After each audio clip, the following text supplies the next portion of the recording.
Lucifer wasn't responsible for leading worship. Can you believe this? So the devil was actually a lawyer in heaven? This video reveals shocking truths about who the devil really is. Watch and be amazed. Lucifer wasn't responsible for leading worship. He's not just a fallen angel who was part of God's choir. He was a lawyer who was a member of God's heavenly courts. If you ask most people what Lucifer's job was before he fell, they'll probably say that he was the angel in charge of leading worship. But the thing is, he wasn't.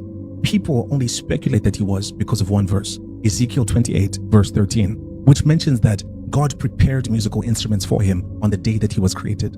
But apart from that, there's nothing that suggests that he was responsible for leading worship. But there is something else that Lucifer was in charge of. Let me tell you what his job was. His name, Lucifer, comes from two Latin words. The words lux, meaning light, and fere, meaning to bring. And when you put these two words together, it means light bringer. So according to the meaning of his name, he was supposed to bring light. Or to be more specific, he was supposed to bring things to light. But the question is, what kind of things? Now, when you read the Bible, you'll notice that every time this character appears, he's almost always doing the same thing. In Genesis, he tempted Adam and Eve. In the book of Job, he accused Job. In the book of Zechariah, he tried Joshua, the high priest. And in the Gospels, he even tested Jesus. But you'll also notice that in all of these instances, it doesn't refer to him as Lucifer. He's referred to as Satan or the devil. So does that mean that his name isn't Lucifer? No, his name is Lucifer, but Satan and the devil, on the other hand, are not names. They are titles.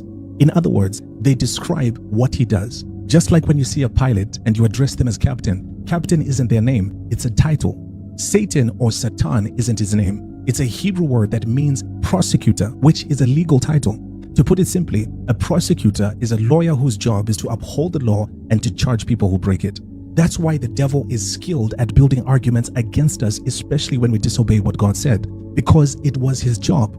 Lucifer wasn't responsible for leading worship. He's not just a fallen angel who was part of God's choir. He was a lawyer who was a member of God's heavenly courts, and not just any lawyer. He was heaven's chief prosecutor. That's why he was held to such high standards. Ezekiel 28 verse 12 says he was the signet of perfection, full of wisdom and perfect in beauty. And verse 15 mentions that he was blameless when he was created. Why? Because his job demanded that he be beyond reproach, especially since it was his job to bring to light the sins of others and prosecute them before God.